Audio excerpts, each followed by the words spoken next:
Здравейте! Днес ще ви прочета едно слово от Ефесяни, който казва така. Облечете се в Божието съоръжие, за да може да устоите срещу хитростите на дявола. Защото нашата борба не е срещу кръв и плът, но срещу началствата и властите, срещу духовните сили на нечестието в небесни места. Добре, всъщност ключовия израз тук е хитростите на дявола. Каква е разликата между хитрост и сила? Ние разбираме, че дявола не ни атакува със сила. Има още един стих, който ни казва така. Този, който е вътре в нас, е по-силен от този, който е против нас. Ако вътре в нас живее Божия дух и Божието царство, дявола няма никакъв шанс да победи, но той може да се опита да победи чрез хитрост.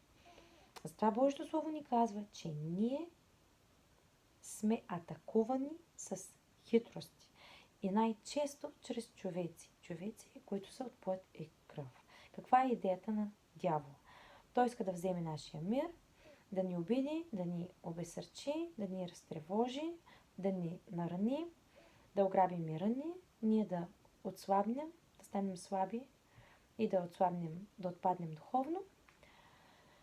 Затова правете разлика и бъдете мъдри. И пак чета, нашата борба не е срещу кръв и плът. Нека се научим да виждаме хитростите на дявола. Насърчавам ви с това слово. Нека Бог да ви благослови.